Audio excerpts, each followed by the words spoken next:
warahmatullahi wabarakatuh.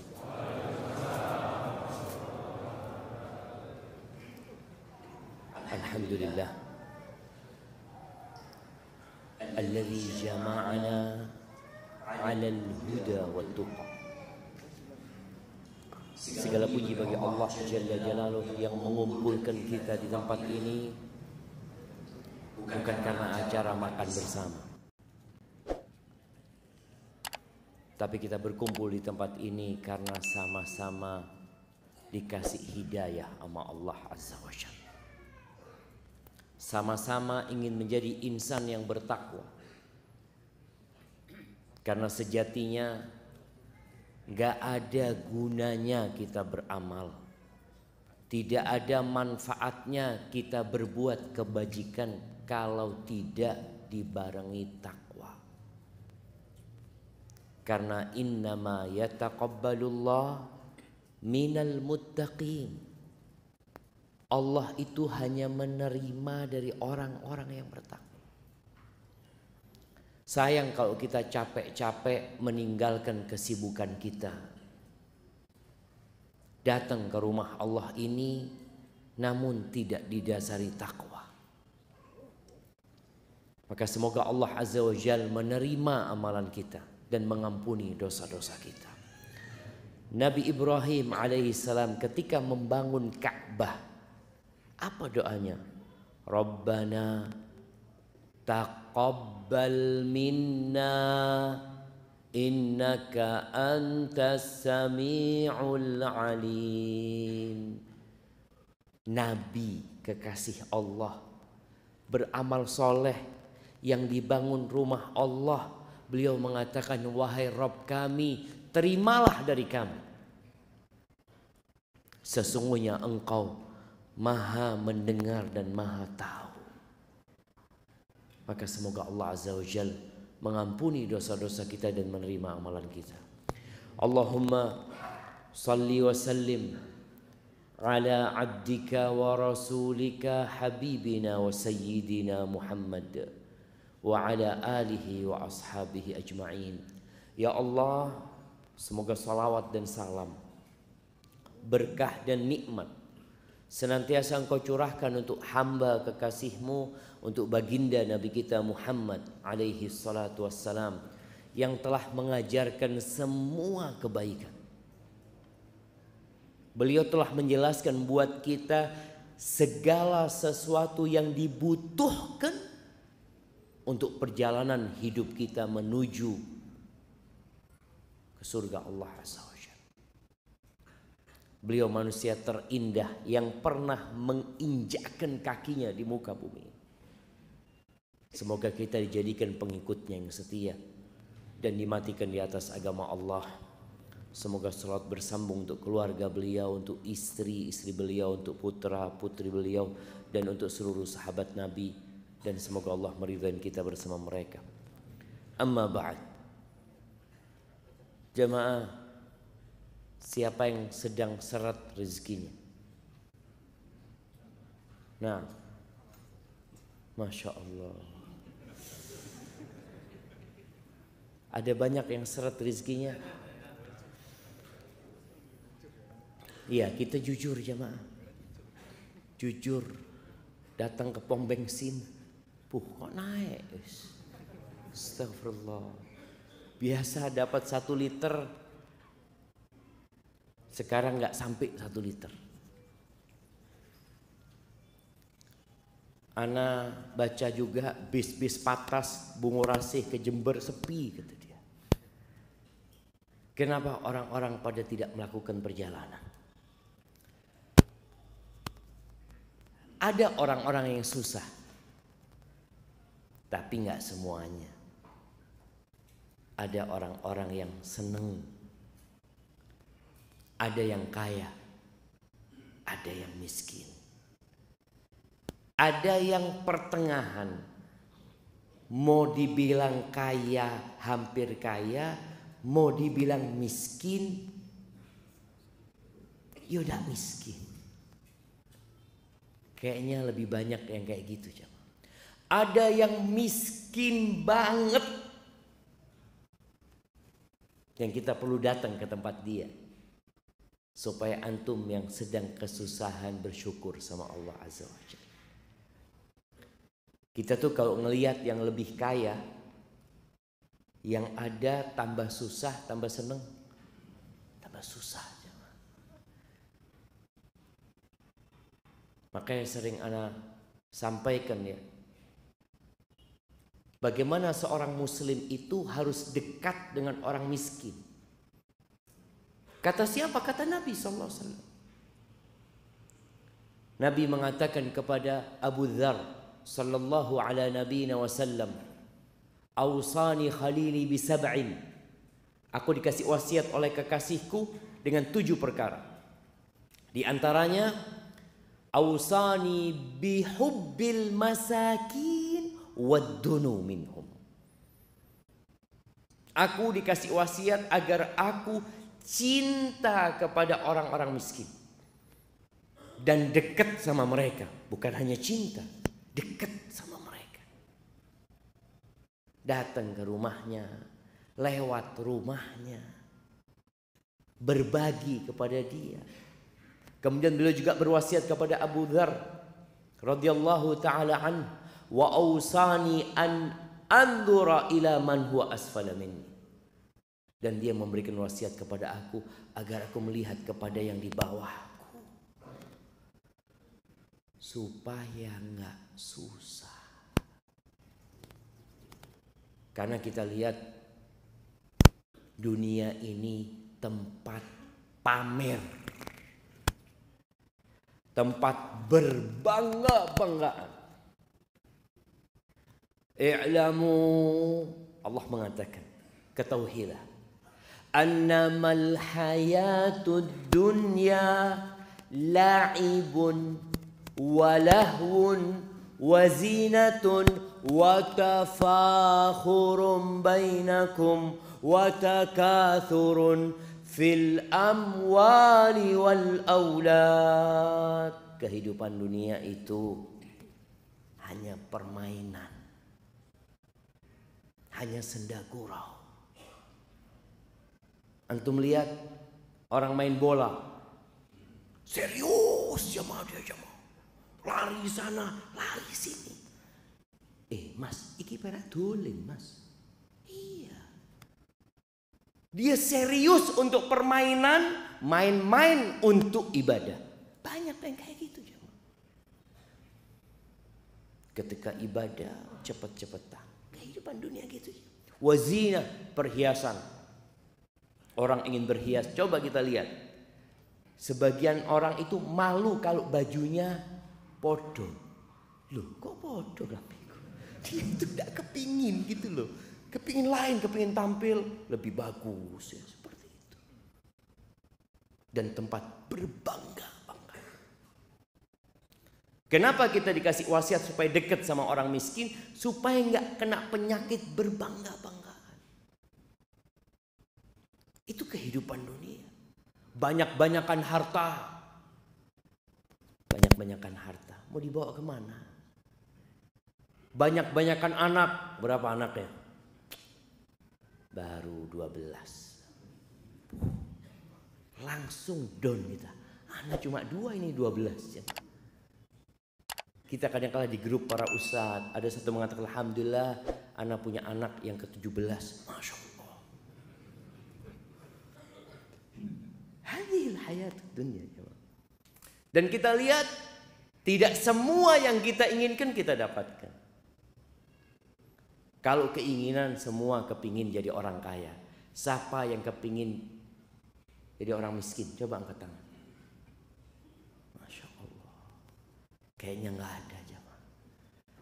Yang miskin kepingin berubah, yang kaya kepingin tambah kaya. Ada orang kaya, anak kayaknya kebanyakan duitnya. Tidak ada jemaah.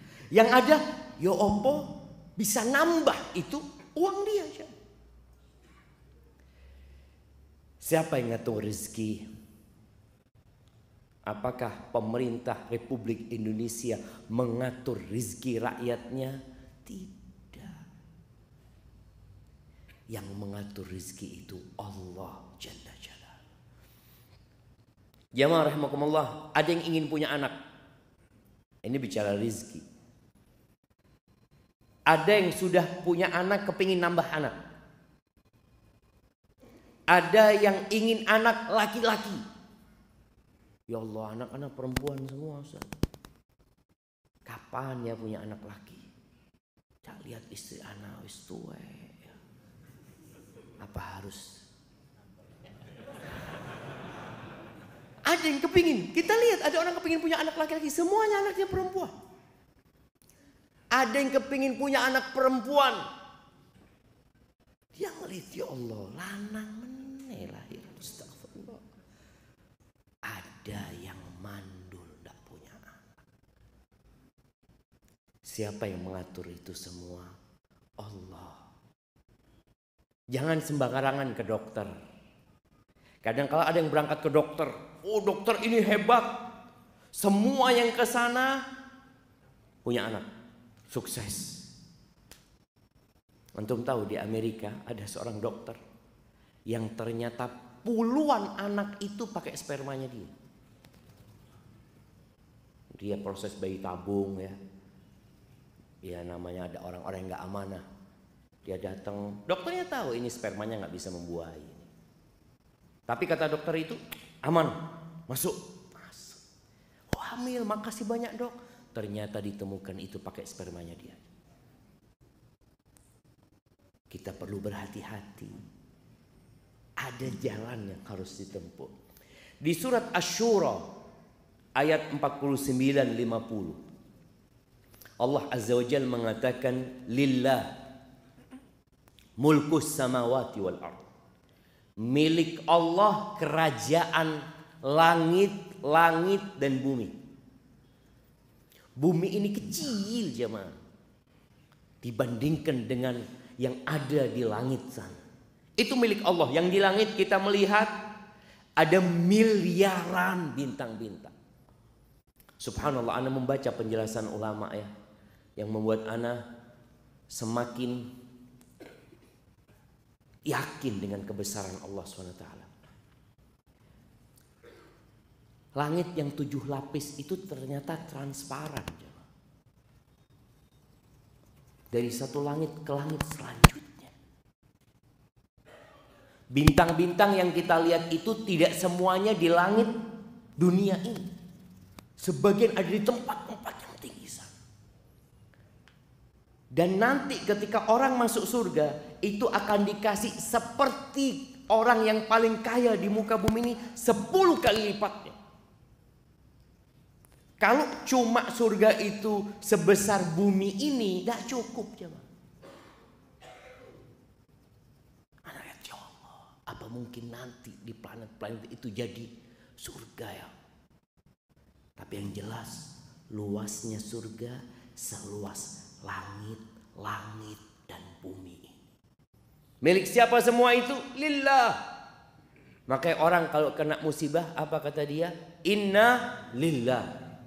Kita ini tidak dua apa-apa. Kita tuh milik Allah. Yakhluqu ma yasha. Allah menciptakan apa yang Allah kehendaki. Kita kadangkala kepingin punya anak ya yang kalau minum kopi lewat lehernya kelihatan. Dilihat, loh kok kalau minum susu kelihatan ya. Kebalikan. Dia kepingin punya anak yang putih tapi tahu-tahu gak putih. Mirip sopo anak ini. Allah yang menciptakan jemaah. Makanya sebagian orang berpikir saya mau cari istri yang cantik, mau memperbaiki keturunan. Ternyata anaknya melok mbay. Siapa yang mau disalahkan jemaah? Kenapa? Karena yang menciptakan itu Allah Azza wa Jalla. Lalu kata Allah, yahabu liman yasha inatha. Sebagian orang dikasih anak-anak perempuan semua. Wa yahabu liman yasha'udz dzukur. Sebaliknya, ada yang semua anaknya laki. Au yuzawwijuhum dzukranan wa inatha. Ada yang anaknya Masya Allah berpasang-pasang. Masya Allah. Ana bersyukur sama Allah, ana punya anak sekarang 6. 3 perempuan, 3 laki. Tapi ada yang anaknya 9, semuanya perempuan. Siapa yang menentukan itu?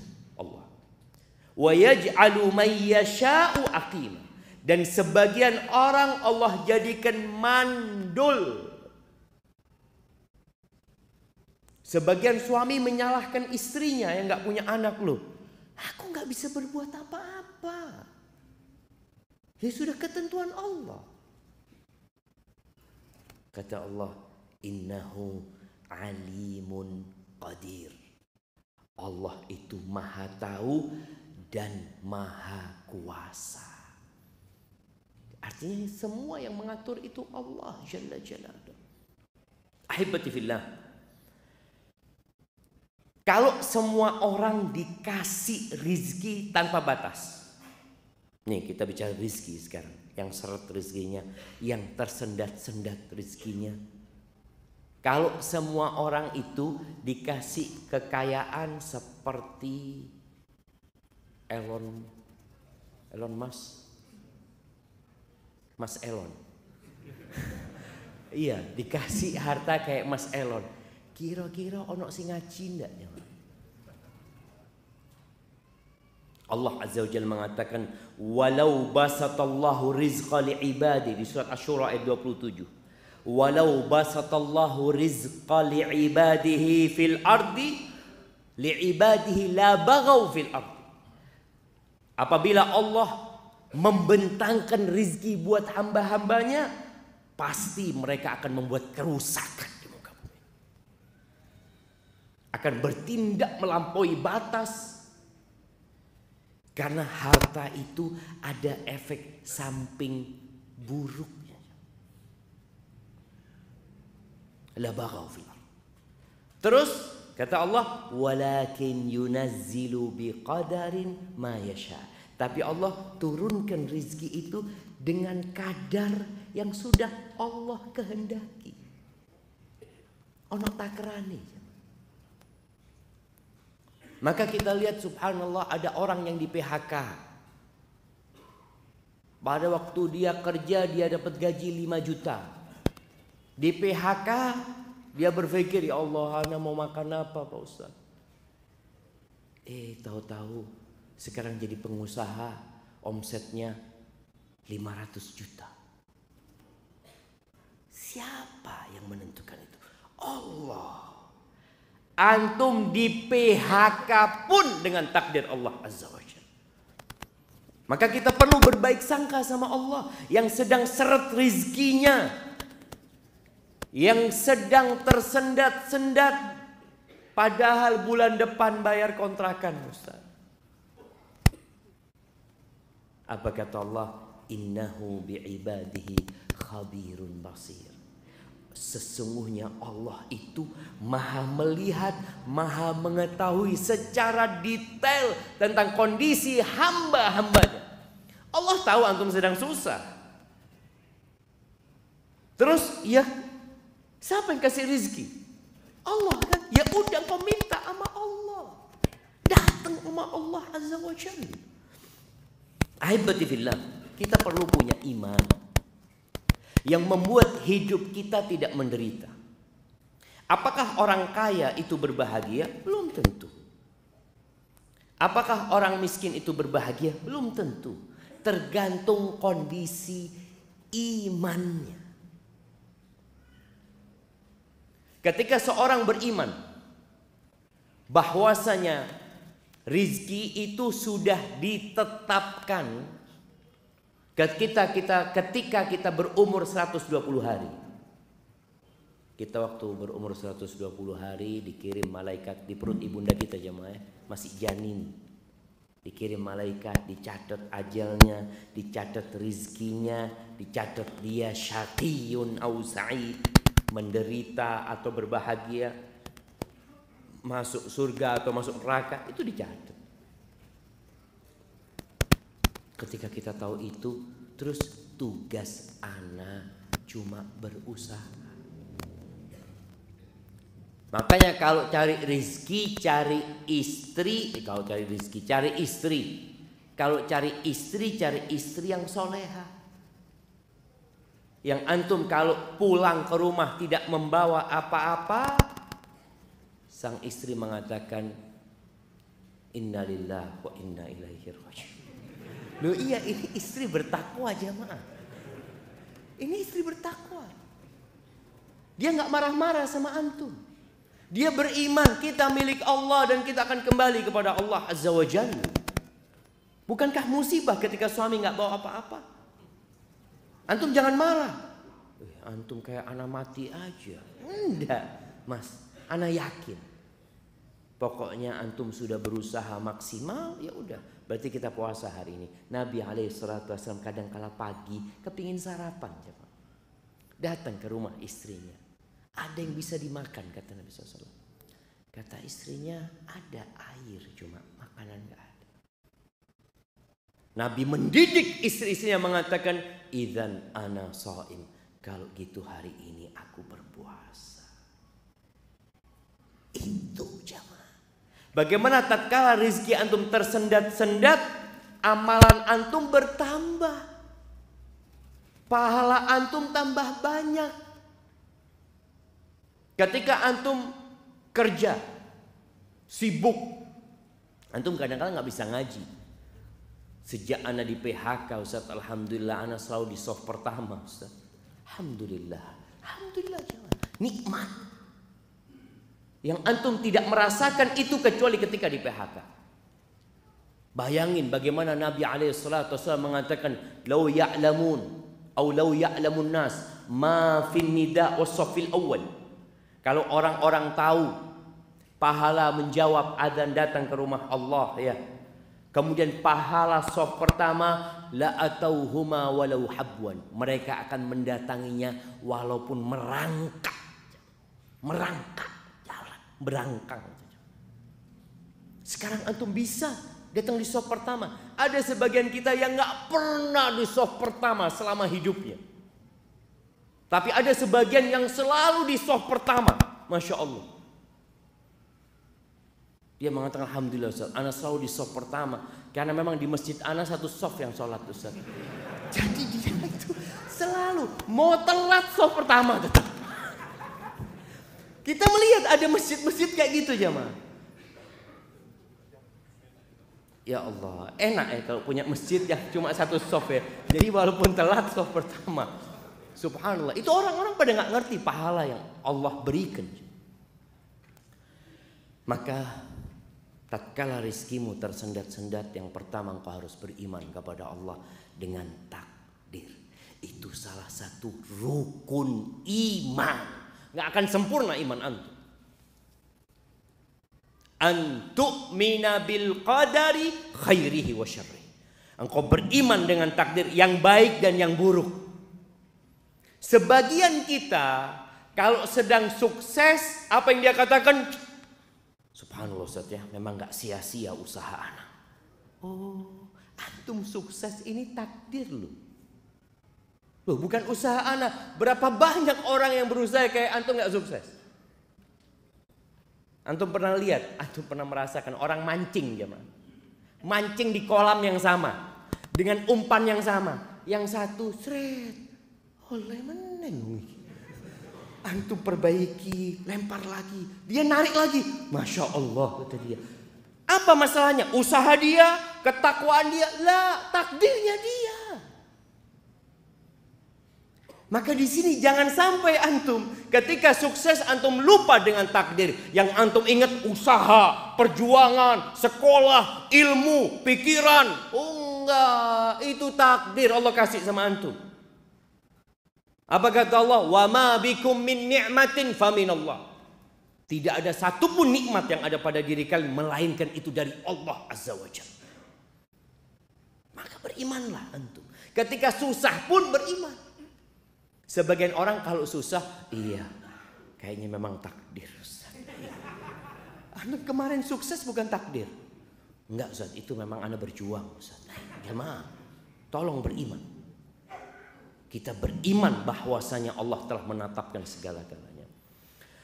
Kemudian ketahuilah bahwa rizki dan ajal itu berbarengan. Ana izin minum dulu ya, bismillah.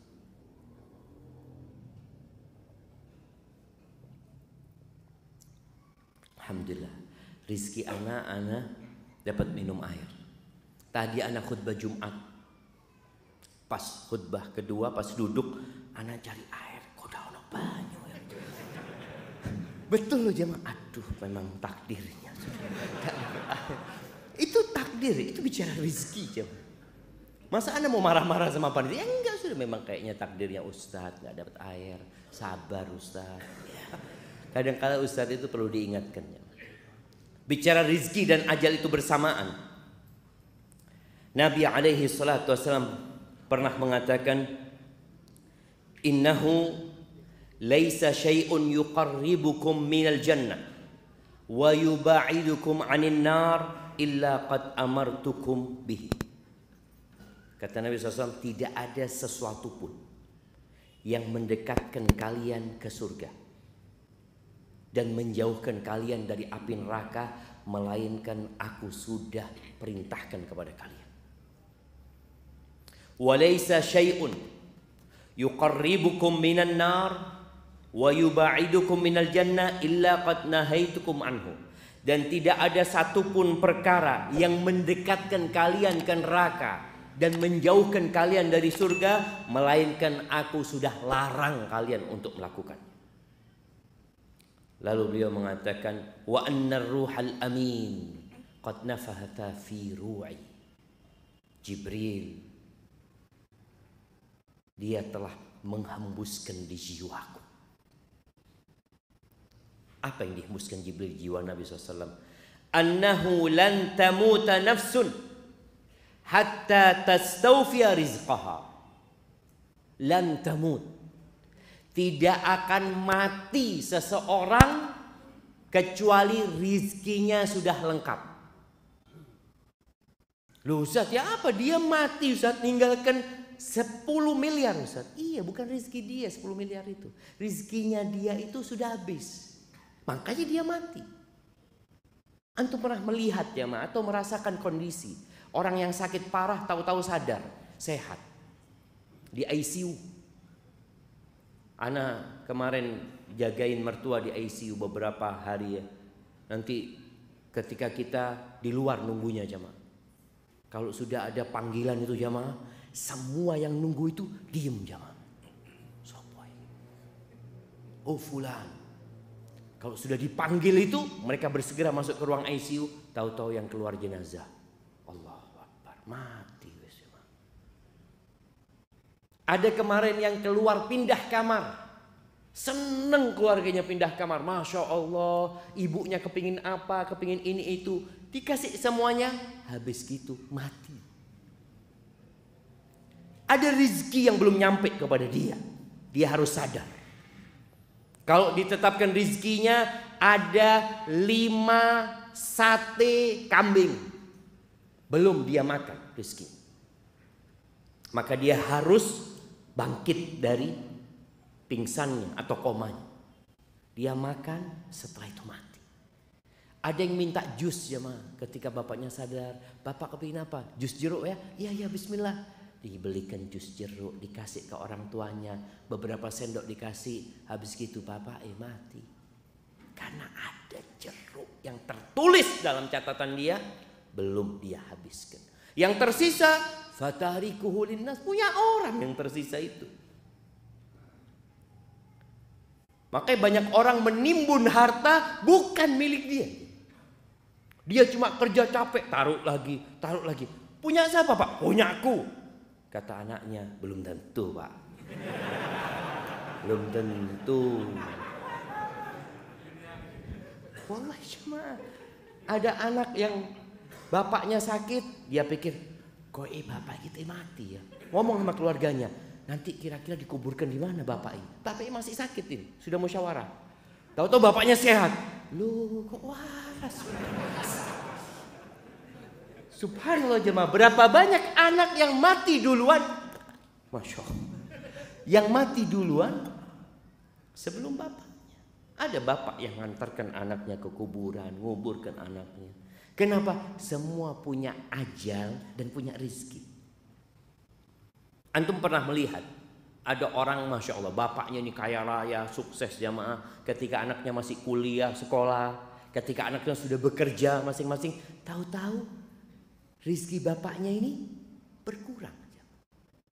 Bukan berkurang sebenarnya. Selama ini itu rizki anaknya, cuma lewat bapaknya. Ada kejadian di Surabaya, anda dengar cerita tuh. Ada satu orang piara anak yatim ya. Sampai akhirnya anak yatim itu dinikahkan sampai besar, lalu bapaknya meninggal. Bapak asuhnya ini meninggal dunia. Dibagilah warisan, kaya raya bapaknya. Dibagilah warisan, yang anak yatim ini kan nggak dapat warisan. Sudah nggak dikasih sama anak-anaknya, nggak dikasih. Sudah, subhanallah jamaah. Ternyata yang rizkinya banyak itu anak yatim itu. Jadi kaya raya dia. Anak-anak yang dapat warisan ini bangkrut semuanya. Supaya kita sadar, tatkala kita pegang uang banyak belum tentu rezeki kita. Ini punyanya anak, ini punyanya ini, punyanya itu. Karena semua sudah ditetapkan. Terus apa kata Nabi SAW ketika menyebutkan manusia tidak akan mati kecuali rezekinya sudah sempurna. Maka antum jangan takut. Selama kepala antum masih bergerak-gerak berarti masih punya rezeki. Ada satu orang mengatakan, antum kalau nggak bisa makan, bertamu ke rumahnya teman. Anda punya fulus ya, datang, assalamualaikum habis isya. Kadang-kadang temennya, afwan nggak terima tamu, belum rizki. Datang ke rumah kawannya, subhanallah jamaah. Wallah jamaah, kalau bicara rizki ini benar-benar antum sudah ditanggung rizkinya. Kemudian kata Nabi SAW, fattaqullaha wa ajmilu fit talab. Kalau sudah antum punya keimanan, rizki ditetapkan berbarengan dengan ajal, maka berbuat baiklah dalam mencari itu rizki. Disuruh nyari sama Nabi SAW, bukan disuruh tidur. Jangan pernah berpikir karena sudah ditetapkan rizki berarti anda tinggal nunggu, Ustaz. Iya, antum tinggal nunggu tapi dengan usaha. Nabi SAW mengatakan fa'ajmilu fit talab wa la yahmilannakum istibta'ur rizq. Jangan sampai kena penyakit istibta'. Istibta' rizq itu tadi rizkinya tersendat-sendat. Ya Allah, kapan anak punya rumah ya? Kapan anak punya mobil? Kapan anak punya motor? Kapan? Dia mulai merasakan kok lambat ya. Fulan lu wis ganti meneng motore, ana belum ganti-ganti. Jangan sampai perasaan lambatnya rezeki, kata Nabi SAW, antatlubuhu bima'asillah, akhirnya engkau melakukan kemaksiatan kepada Allah. Berapa banyak orang karena rezekinya lambat, lama nggak punya rumah, dia akhirnya menggunakan sistem riba, motor riba, nikah utang riba juga jamaah. Ada yang seperti itu. Jangan sampai, kata Nabi SAW. Kenapa? Fa innahu la yudraku ma indallah illa bi ta'at. Yang di sisi Allah nggak bisa diraih kecuali dengan ketaatan. Maka berapa banyak orang yang kaya raya tapi tidak mendapat manfaat dari hartanya. Nggak dapat manfaat. Antum pernah lihat tukang sayur? Ada tukang sayur di sebuah pasar ini jamaah. Dia itu buka pakai amben jamaah. Di depannya tokonya meracangnya orang kaya. Dia buka di sana. Tukang sayur pakai apa? Amben itu. Masya Allah. Tukang sayurnya berangkat umroh. Tukang sayurnya berangkat haji. Yang punya toko besar nggak berangkat umroh wala haji. Yang di sisi Allah nggak bisa diraih kecuali dengan ketaatan. Berapa banyak orang nggak bisa sholat malam padahal sehat. Ini Ustaz, Masya Allah pemain bola ini Ustaz. 45 kali 2 lari di lapangan. Ke masjid tak tutup-tutup. Mau ke masjid, ke kanan, ke kiri. Padahal dilewati masjidnya jemaah. Yang di sisi Allah nggak bisa diraih kecuali dengan ketaatan kepada Allah. Maka jangan sampai yang merasa tersendat rezekinya, akhirnya dia ambil jalan pintas. Pikirnya supaya banyak rezekinya. Yang ada bala. Ketika kita mencari rezeki dengan cara yang tidak Allah ridhai. Ahibati fillah. Rizki itu ada 2 macam. Di dalam sebuah athar yang dinisbatkan kepada Ali bin Abi Thalib, kepada Waqi' bin Jarrah, Ali mengatakan, "I'lam ay bunayya, ketahuilah wahai ananda, anna rizqa rizqan." Rizki itu 2. Rizqun tatlubuhu wa rizqun yatlubuka. Yang satu rizki yang engkau harus mengusahakannya. Ada rizki yang memang kita mendapatkannya dengan usaha. Allah sudah tetapkan sebab-sebabnya. Tapi ada rizki yang mencarimu. Wallah jemaah, ada orang di rumah ya, duduk-duduk di rumah, ya Allah, kok kepingin martabak anak ya. Tahu-tahu tetangga, Assalamualaikum, kirim martabak. Ya Allah, itu rizki yang mencarimu. Makanya kadang-kala antum dapat pulsa nyasar. Loh, siapa kirim pulsa? Itu rizki yang kita tidak mencari. Tapi ada satu orang jemaah, tahu-tahu masuk ke rekeningnya beberapa miliar jemaah. Langsung ditangkap KPK. Padahal dia nggak tahu, dia nggak sampai masuk lah. Dia ya ada uang masuk ke aliran dana yang tidak jelas. Tapi yang jelas ada rezeki yang mencari. Yang kita kalau bicara usaha nggak bisa diusahakan gitu. Rezeki yang mencari seperti hadiah. Rezeki yang mencari kita ya. Warisan. Antum bisa nyari warisan ya mah. Anak bapak kok miskin ya, anak mau pindah bapak aja cari yang kaya. Gak bisa. Dan subhanallah ada orang yang ingin bapaknya panjang umur. Tapi ternyata bapaknya meninggal dunia. Ada kemarin cerita kawan yang satu dapat warisan 30 M. Masih SMA mungkin jemaah. Itu rizki yang mencarimu. Yang Allah Azza wa Jalla mengatakan, "Wa man yattaqillah yaj'al lahu makhrajan wa yarzuqhu min haitsu la yahtasib." Barang siapa yang bertakwa kepada Allah, maka Allah akan kasih solusi dan Allah akan kasih rizki dari arah yang tidak disangka-sangka. Antum nggak pernah membayangkan, kok bisa anda dapat uang ini? Ana biasanya kalau sudah uang itu habis ya mah, mikir, sopo dia utang ya. Lah, kita mau nagih gitu loh jamaah. Ini uang kita. Kita datang ke rumah orang itu, dia juga nggak punya uang, nggak bisa bayar. Mau ngomong apa kita? Berarti ya mungkin bukan rezeki ana. Bahkan ada yang sampai mati orang itu nggak bayar utang. Ya bukan rezeki antum sudah. Uang itu kadang-kadang. Ahibati fillah, apa kunci-kunci rizki selain usaha? Karena kebanyakan kita itu kalau bicara rizki ya usaha, melamar kerja. Ada banyak ternyata kunci-kunci rizki. Yang pertama, beristighfar, bertobat kepada Allah Azza wa Jalla. Karena di antara yang menyebabkan rizki tersendat itu dosa. Innal abda la yuhramur rizq bidzambi yusibu. Sesungguhnya hamba, kata Nabi SAW, dihalangi dari rizki gara-gara dosa yang dia lakukan. Maka antum istighfar, mohon ampun sama Allah.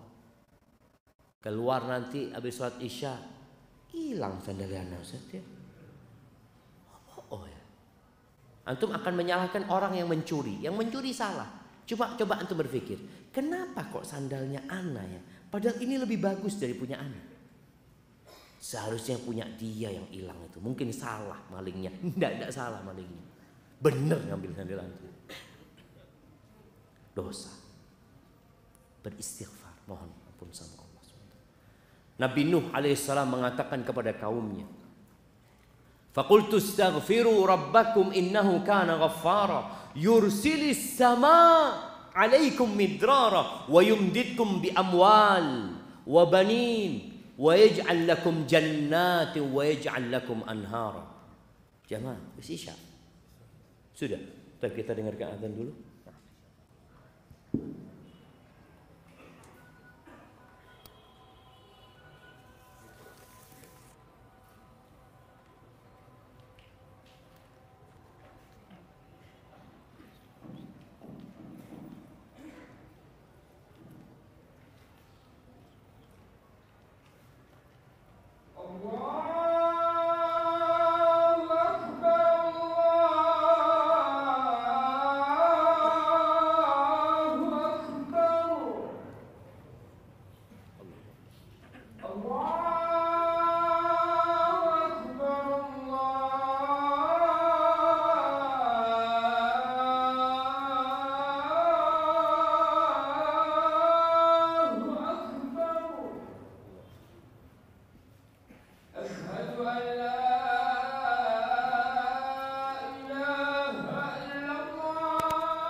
Allahumma salli wa sallim ala nabiyyina Muhammad.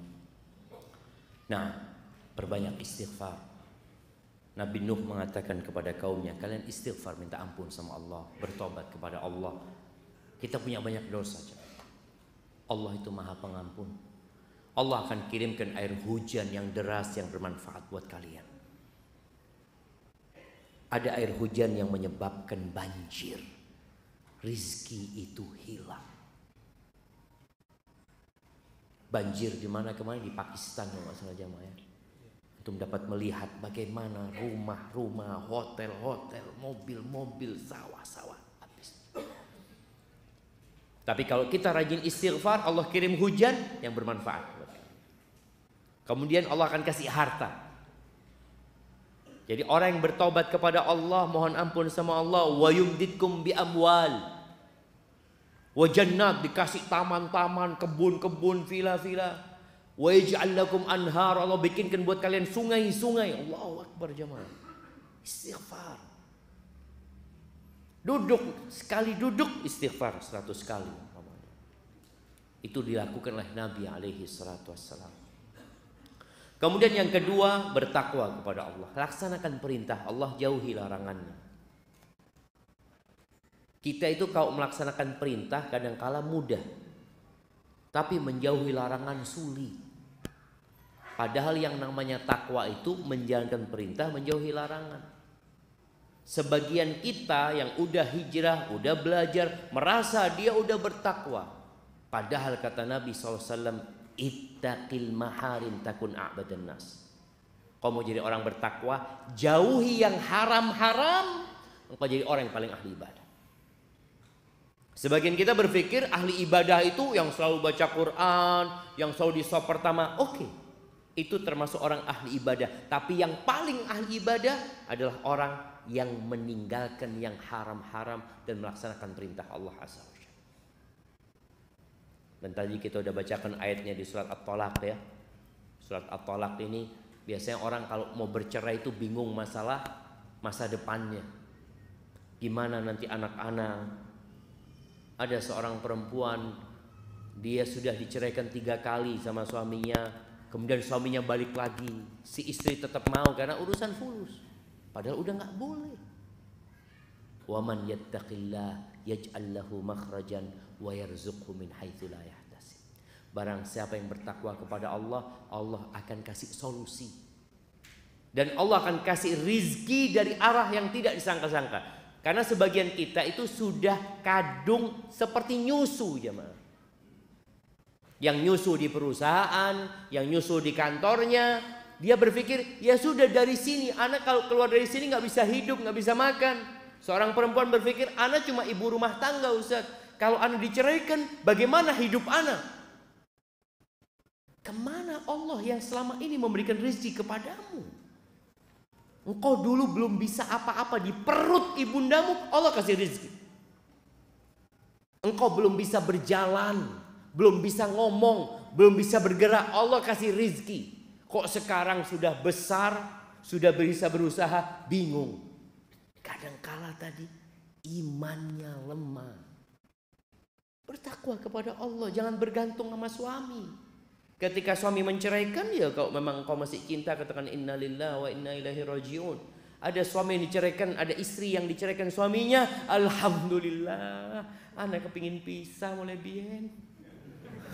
Ada jemaah. Tapi ada istri yang beranggapan itu musibah, dia cerai sama suami. Maka dia katakan innalillahi wa inna ilaihi rajiun. Kita ingat sama Allah, yang kasih rezeki Allah bukan suaminya. Yang kasih rezeki Allah bukan tempat kerjanya. Ketika antum di PHK, dikurangin gajinya, antum tenang. Kenapa? Innallaha huwar razzaq. Yang kasih rezeki Allah bukan tempat ini. Bertakwa kepada Allah.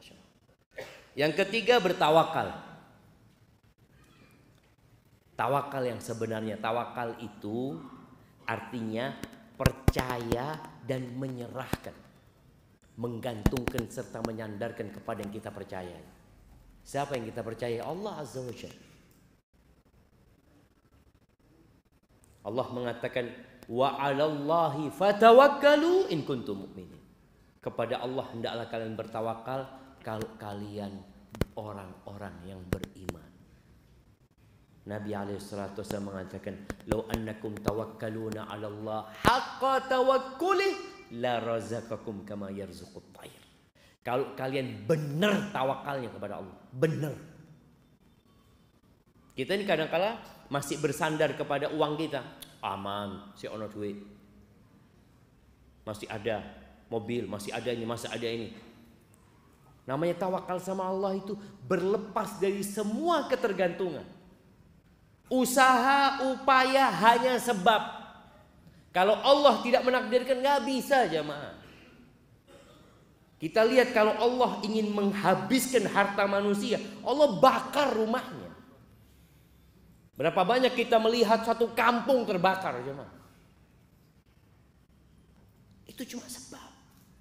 Maka hendaklah kita berserah diri sama Allah Azza wa Jalla. Kalau kalian benar tawakalnya sama Allah, Allah akan kasih rezeki kepada kalian seperti Allah memberikan rezeki kepada burung.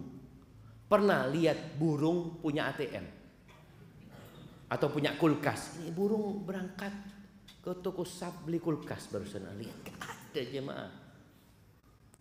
Dan jumlah burung itu lebih banyak daripada jumlah manusia. Kadangkala orang mau menghalangi burung dari rezekinya. Untuk melihat di sawah, mana umprit itu jemaah, sama orang diusir lagi, diusir lagi. Yang tukang usir tidur jemaah, burungnya makan. Allah akan kasih rezeki seperti Allah memberikan rezeki kepada burung. Burung itu berangkat dari rumahnya di pagi hari. Pagi hari wis rame burung itu jemaah. Makanya kalau antum mau bertawakal seperti burung, pagi hari udah bangun, udah baca doa, Allahumma inni as'aluka ilman nafi'an wa rizqan thayyiban wa amalan mutaqabbala. Habis gitu bismikallahumma mutu ahya. Ya enggak. Habis gitu bangun kerja. Ada orang habis baca doa itu tahu-tahu bismikallahumma amutu wa ahya. Ya gimana Ustaz, ana di PHK Ustaz. Lu bangun antum. Cari usaha seperti burung, keluar pokoknya. Pokoknya keluar. Bagaimana Nabi alaihi salatu wasallam mendidik umatnya untuk berangkat ke hutan. Cari kayu engkau, berangkat sana. Makanya kalau antum lihat ada orang-orang yang nyari botol-botol, itu kayak burung. Dia nggak tahu dapat apa nggak botol hari ini. Ya Allahu a'lam. Dia datang, dia buka tempat sampah. Oh, dah ono. Dia buka lagi. Dah ono. Allah akan kasih rezeki seperti Allah memberikan rezeki kepada burung. Yang pagi hari dia nggak tahu mau makan apa, nggak tahu burung. Yang penting berangkat. Tapi pulang kenyang burung itu jam. Kalau masih punya rezeki burung itu kenyang. Tapi kita lihat ada anak-anak burung yang sudah rezekinya habis. Tahu-tahu mati di mana? Di rumahnya. Bapak ibunya ditangkap. Ya sudah, ini kehidupan. Tapi engkau bertawakal seperti burung.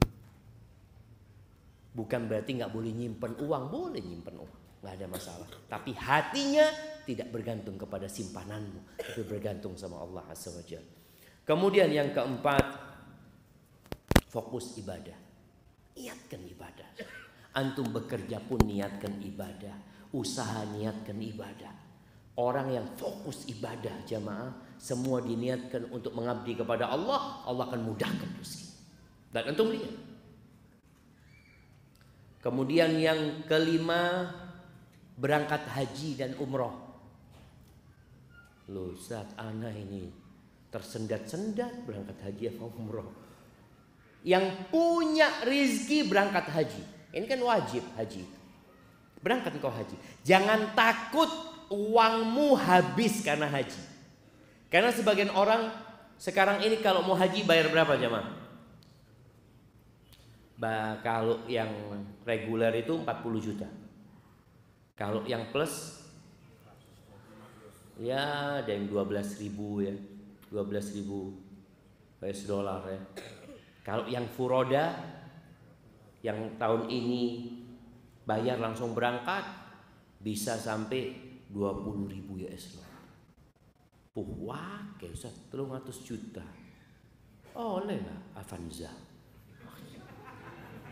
Kadang kala orang itu berpikir, betul itu uang itu seakan-akan habis jemaah. Dia setorin, hilang uang itu. Nggak akan kembali. Oh, itu pembuka rezeki. Jangan takut. Setelah haji punya rezeki berangkat umrah lagi. Kata Nabi alaihi salatu wasallam, tabi'u bainal haji wal umrah. Ikuti haji dengan umrah. Umrah dengan haji. Fa innahuma yanfiyanil kufra wal faqra kama yanfil kir khabar hadis. Sesungguhnya dua amalan ini bisa menghapuskan kefakiran dan kekufuran. Dulu pernah ada yang beranggapan orang yang haji berulang kali itu Ya, haji apa? Haji setan atau apa? Pernah ada ungkapan seperti itu? Enggak benar. Berangkat haji lagi. Tapi tolong hajinya yang mabrur. Haji mabrur itu di antara tandanya dia itu ketika pulang suka berbagi kepada orang lain. Suka menyebarkan salam. It'amut ta'am wa ifsya'us salam, kata Nabi SAW. Tapi kalau orang berangkat umroh, berangkat haji, tetangganya kelaparan, oh ini nggak benar ini. Haji yang benar itu menghapuskan kefakiran dan kekufuran. Ana masih ingat jemaah orang Madiun apa orang Kediri ya. Ketika ana wawancarai, ana tanya sama dia waktu itu ana jadi jadi reporter radio di Medina itu. Ana tanya, Bapak udah berapa kali haji Bapak? Alhamdulillah Pak Ustadz 3 kali. Kalau antum lihat wajahnya, lihat pakaiannya, ya Allah, nggak pantas gitu loh jemaah. Kalau dikatakan dia orang kaya, dia ngomong Alhamdulillah sudah 3 kali Ustadz. Saya tanya semuanya plus Bapak? Iya plus Ustadz. Ya apa ceritanya kok tertarik untuk haji lagi? Dia ngomong ketika anak haji pertama sama istri, anak ngomong sama istri, nanti kalau kita punya rezeki, kita bangun masjid aja ya, kata dia. Oh iya Mas, Insya Allah. Pulang Ustaz haji itu alhamdulillah usaha kita sukses, kita punya rezeki, kita bisa bangun masjid Ustaz. Habis itu dikasih rezeki lagi sama Allah Azza wa Jalla. Akhirnya kita daftar haji lagi. Pas haji kedua, anak ngobrol sama istri, nanti kalau punya rezeki mau apa kita? Insya Allah kita ngaspal jalan di kampung yuk, supaya orang-orang enak jalannya. Pulang haji kedua Ustaz, Masya Allah dikasih rezeki lagi sama Allah Ustaz. Kita aspal jalan di kampung, Allah tambahin rezeki kita, daftar lagi Ustaz. Yang ketiga kali. Itu kalau antum yakin. Tapi ada orang yang perhitungan, Ustaz ini kalau buat modal usaha diputer, piara sapi ini mati kabeh. Kadang-kadang orang berpikir itu dia ingin uangnya bagaimana bertambah. Berangkat haji itu, berangkat. Itu termasuk pintu rizki, kata siapa? Kata Nabi alaihi salatu wassalam. Jadi jangan hanya berpikir kita keluar duit Ustaz. Kalau usaha kan masih memungkinkan akan kembali. Antum berangkat haji, antum investasi. Buat akhirat antum. Niatkan buat akhirat tentunya dihapuskan dosa ya. Insya Allah rizkinya ditambah sama Allah. Kemudian yang keenam, silaturahim. Udah tahu tuh kita hadisnya. Man ahabba an yubsata lahu fi rizqihi wa yunsa lahu fi atharih falyasil rahimah. Yang ingin diluaskan rizkinya, yang ingin rizkinya enggak tersendat-sendat, enggak seret, silaturahim. Yang ingin dipanjangkan umurnya, silaturahim. Apa silaturahim itu? Silaturahim itu, jemaah, apa silaturahim? Nah, siapa yang tahu? Nah, hubungan, ya menghubungkan keluarga. Ada hadiahnya jemaah. Oh, no masjid ya jemaah. Seakan masjid ya. Didoakan, mungkin kurang silaturahim masjidnya. Nah, silaturahim itu seperti disebutkan Bapak tadi. Menyambung atau berbuat baik sama kerabat. Berbuat baik sama kerabat kita, bukan sama sahib. Ada yang namanya al-ukhuwah al-islamiyah, kita saudara sesama umat Islam. Tapi ada al-rahim, al-arham. Itu kerabat kita yang satu mbah, satu kakek. Antum coba cari. Anak ini sudah lama nggak ke paman ana umpamanya. Anak ini sudah lama nggak ketemu sepupu ana. Wala WA dia, wala apa. Silaturahim. Malam ini yang belum punya grup WA, bikin grup WA. Grup WA satu kakek. Dari bapak, dari ibu. Gunakan itu kesempatan untuk berbuat baik sama kerabat kita. Walaupun cuma assalamualaikum. Masya Allah. Anak punya grup ini kadang-kala anak punya paman itu. Subuh-subuh cuma tulis apa? Assalamualaikum. Subuh. Masya Allah. Anak lihat ya Allah. Paman anak kirim itu dan gunakan itu jamaah. Waktunya tanya jawab. Si turung mari ya. Urusan rezeki seret ini. Iya bentar lagi tanya jawab 5 menit lagi jamaah tanya jawab. Nah, silaturahim berbuat baik sama kerabat. Antum cari tahu sebagian orang ini yang merantau ya ke Surabaya, di antara pintu rezeki itu merantau jemaah. Merantau, betul. Yang merantau ke sini, jangan lupa sama yang di kampung. Ustaz, bapak anak ibu anak sudah habis, sudah meninggal dunia, Ustaz. Ya sudah, antum berangkat ke kampung, nyambangi paman-paman, keponakan-keponakan, sepupu-sepupu, sambangi mereka, ketemu sama mereka, lihat kondisi mereka. Oh, yang ini butuh bantuan, yang ini kayaknya perlu biaya sekolah. Itu penting jamaah, membuka pintu rezeki dan menambah waktu kita. Kebanyakan orang di kota besar itu nggak silaturahim. Apa penyebabnya? Nggak punya waktu. Nggak punya waktu, Ustaz. Sibuk Anda bekerja. Antum kepingin punya tambahan waktu, silaturahim. Ditambah waktu. Dan alhamdulillah kalau bicara berbagi sekarang bisa kirim. Telepon aja bisa langsung dikirim jemaah. Sekarang antum dari sini tinggal pesan dikirim. Masya Allah, Masya Allah. Ada kemudahan. Maka silaturahim. Nggak harus berkunjung ya. Bukan bertamu. Kalau kita bisa bertamu, tapi kalau nggak bisa, paling nggak kita kirim hadiah buat mereka, ucapan salam kepada mereka. Kemudian yang ketujuh, berinfak. Bersedekah itu juga membuka pintu rizki. Karena tiap pagi ada malaikat yang berdoa, Allahumma a'ti munfiqan khalafan. Ya Allah, berikan kepada orang yang suka berinfak itu ganti, dan berikan kepada orang yang pelit itu kebinasaan. Kemudian yang ke-8, menanggung atau berinfak buat para penuntut ilmu agama. Karena pernah di masa Nabi SAW ada seorang sahabat yang mengadu, ya Rasulullah, ana ini kerja capek, ini ana punya adik belajar terus di tempatmu ya Rasulullah. Apa kata Nabi SAW? La'allaka turzaqu bihi. Boleh jadi engkau dapat rezeki gara-gara adikmu. Jadi ada kakak kadangkala ya, dia rela capek demi adik-adiknya sekolah, gak ada masalah. Insya Allah itu akan membuka rezeki buat antum. Antum cari anak-anak yang gak mampu sekolah, antum tanggung, khususnya yang belajar ilmu agama jamaah ya. Insya Allah Allah mudahkan rezeki antum. Kemudian yang ke berapa? 9 jamaah, berbuat baik kepada orang-orang yang lemah. Kata Nabi SAW, hal tunsaruna wa turzaquna illa bidu'afaikum. Apakah kalian dikasih rezeki, dikasih pertolongan sama Allah, melainkan gara-gara orang-orang yang lemah di antara kalian. Jadi orang kaya nih jamaah, sebenarnya kalau nggak ada orang lemah nggak jadi orang kaya. Antum bisa bayangin ya, orang lemah, saya nggak mau jual beras sama orang kaya. Bapak, yowis nandur dewi. Bayangkan orang kaya, kalau dia harus nanam sendiri.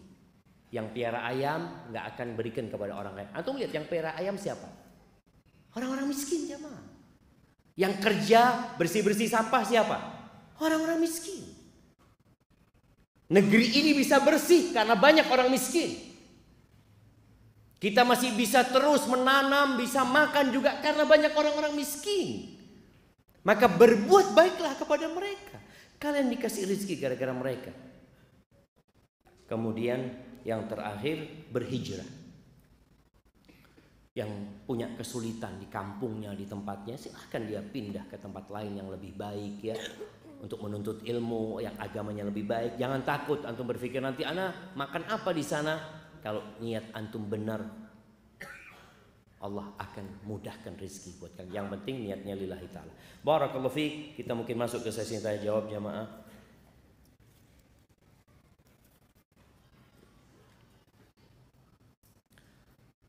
Nah, ana mau bertanya.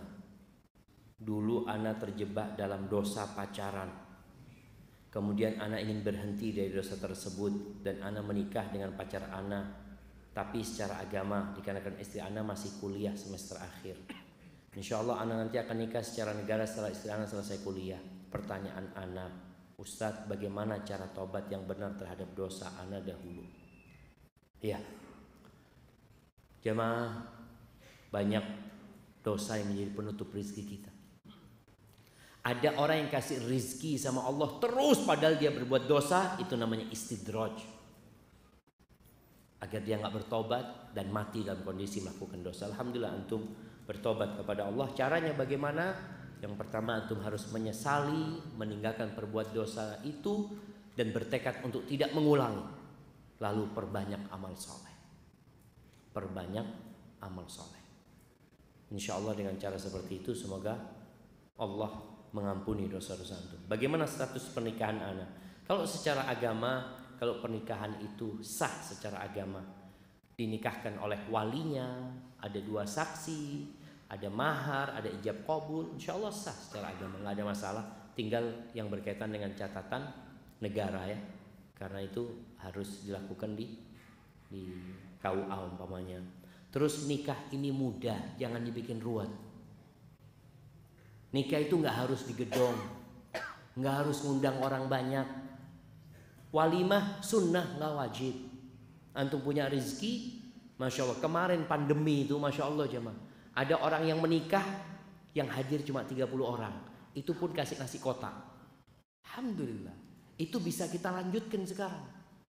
Jadi nikah, antum kalau nasi kotak enggak usah terlalu Ustaz nasi kotak. Ana sate Madura aja Ustaz. Iya, pulang dari masjid Isya, ayo jamaah ke rumah ana. Walimah, ada sate, fadhol sate. Cukup jamaah. Kita jangan mempersulit diri kita sendiri dengan hal-hal yang tidak penting yang kadang-kala hanya untuk berbangga-banggaan. Dulu itu kalau nikah nggak ada souvenir jamaah. Sekarang antum lihat harus ada souvenirnya. Kalau nggak ada souvenirnya nggak enak sama tetangga. Apalagi kalau pulang harus ngasih apa? Besek ya, kasih besek, kasih berkat ke orang-orang itu. Kalau antum mampu silahkan. Tapi nggak mampu jangan memberatkan diri. Oh apa kata orang? Biar orang berbicara. Daripada antum harus berhutang. Akhirnya susah. Malam pertama ini ada malam pertama istri ini ngelihat suami ini ngelihat istrinya, mas apa mas katanya, mikiri utang itu gara-gara kawin di awakmu. Itu kan kesian jamaah. Jadi jangan sampai gitu, jangan sampai. Tadi antum menikah kalau mau ke KUA secara negara datang, kita mau nikah resmi, cuma walimanya ditunda nanti kalau punya rezeki nggak apa-apa. Walimahnya ditunda kalau punya rezeki. Jadi nggak harus walimah itu berbarengan. Ada yang nikahnya tahun ini, walimahnya tahun depan. Dilihat, loh kok sudah punya anak kata dia antum. Iya kita nikah udah tahun lalu sebenarnya, cuma kita ingin walimah sekarang. Nggak apa-apa jemaah, nggak apa. Ini pertanyaan kedua. Masya Allah, anak cuma dikasih jatah 3 pertanyaan.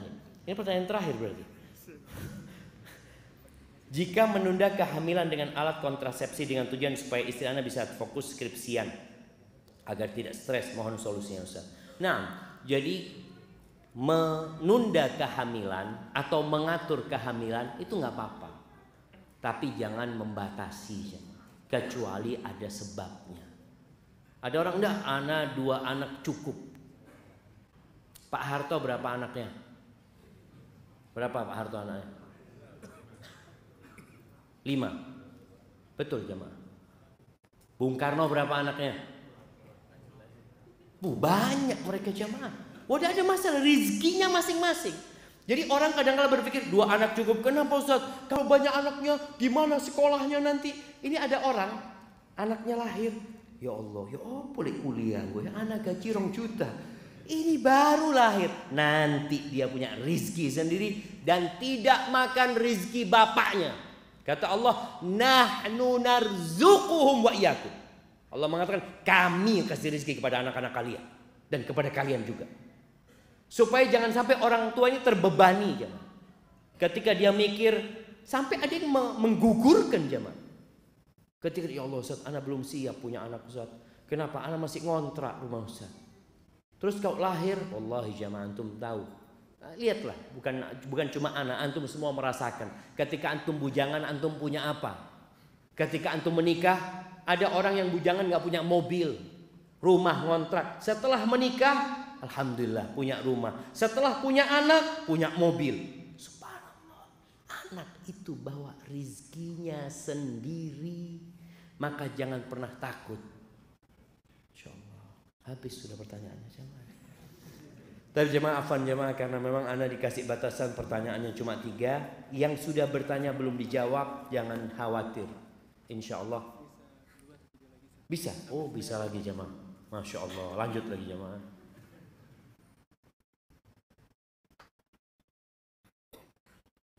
Bukankah kita diperintahkan untuk punya banyak anak, punya anak banyak? Iya jemaah. Bismillah, niatkan punya anak 20. Walaupun lahir cuma 7, alhamdulillah, tapi kan pahala niat sudah dapat jemaah. Di Jember itu ada satu orang kepingin punya anak 40 jemaah. Dia nikah beberapa wanita dia nikah ya. Kalau nggak punya anak dia ceraikan karena memang dia nikah kepingin punya anak ya. Sampai anaknya kalau nggak salah 32. Tapi bapaknya mati, nggak sampai 40. Itu rezekinya cuma 32. Antum paling nggak separuhnya.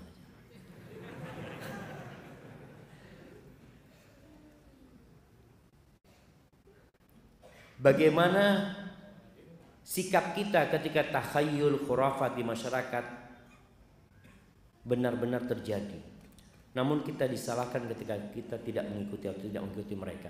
Jamaah, ini berkaitan dengan rizki. Banyak ya tempat-tempat yang diyakini bisa memudahkan rizki. Ada yang di gunung ya, gunung apa? Gunung Kawi ya, Alas Purwo. Ada tempat-tempat, ada yang modelnya di mana? Di lautan. Mereka supaya rezekinya lancar, dia potong sapi, melarungkan kepala sapi. Coba sebelum melakukan itu, orang-orang kita ajak berpikir, apakah memang Allah meminta kita melakukan itu apa tidak? Kalau itu hanya inisiatif kita, apakah inisiatif kita sesuai dengan yang diajarkan Allah dan Rasulnya apa tidak? Kalau tidak, tinggalkan jamaah. Karena sebagian berpikir kalau kita tidak melakukan ritual ini, ikannya jadi sedikit Pak Ustaz. Loh, yang ngasih makan ikan itu siapa? Allah Azza wa Jalla. Minta sama Allah. Jangan sampai kita melakukan hal-hal yang tidak disyariatkan.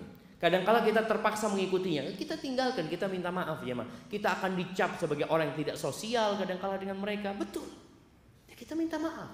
Laksanakan yang diperintahkan, berbuat baik kepada tetangga, nolong tetangga yang susah. Ketika ada acara-acara yang tidak sesuai dengan syariat, antum minta maaf. Insya Allah masyarakat akan memaklumi antum. Tapi kalau antum yang sunnah nggak dijalani, menutup diri, nggak pernah berinteraksi dengan masyarakat, nggak pernah membantu tetangga, maka antum akan disalahkan sama masyarakat. Maka tolong berbuat baiklah kepada tetangga.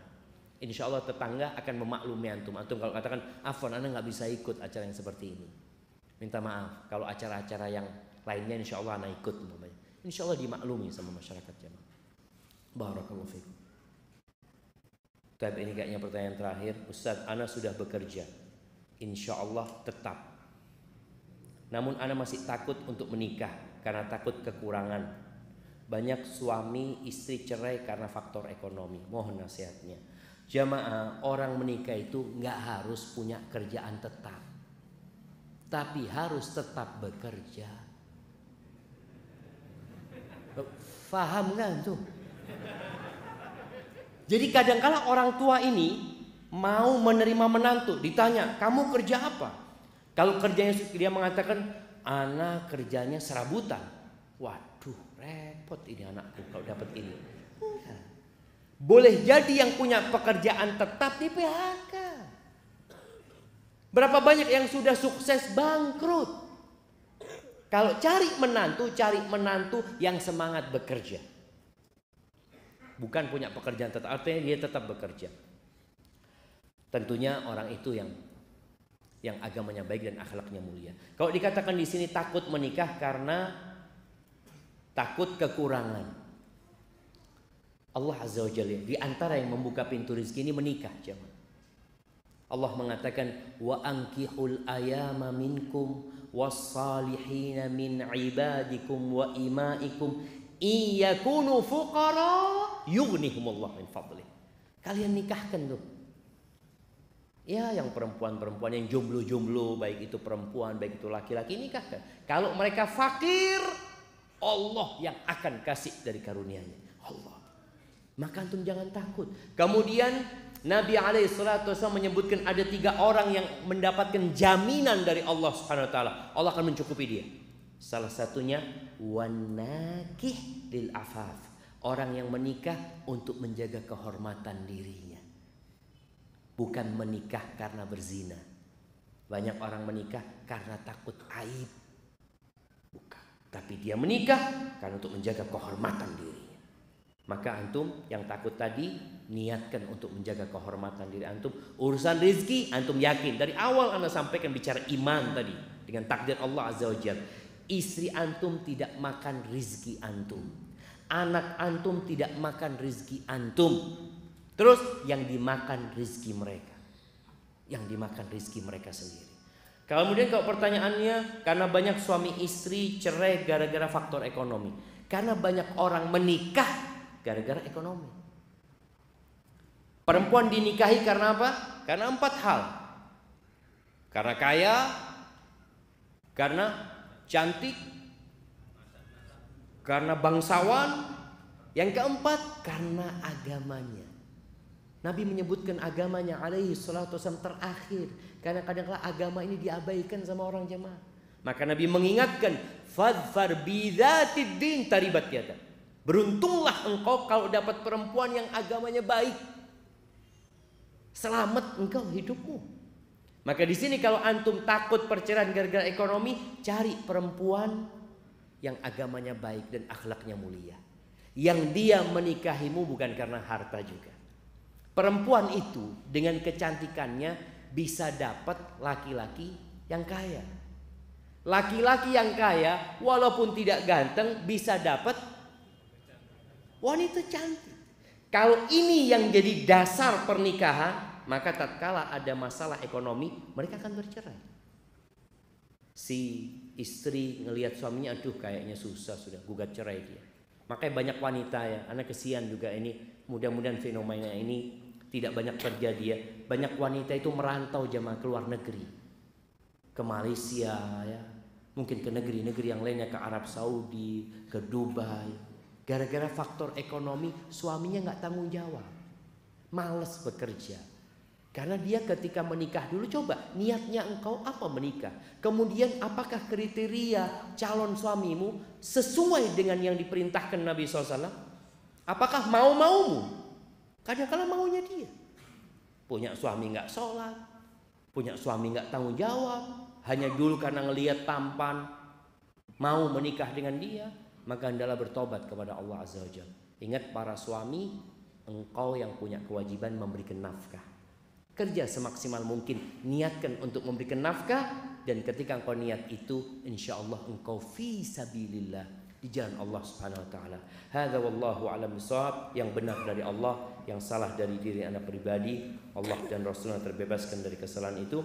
Subhanakallahumma wa bihamdika asyhadu an la ilaha illa anta astaghfiruka wa atubu ilaik. Wassalamualaikum warahmatullahi wabarakatuh.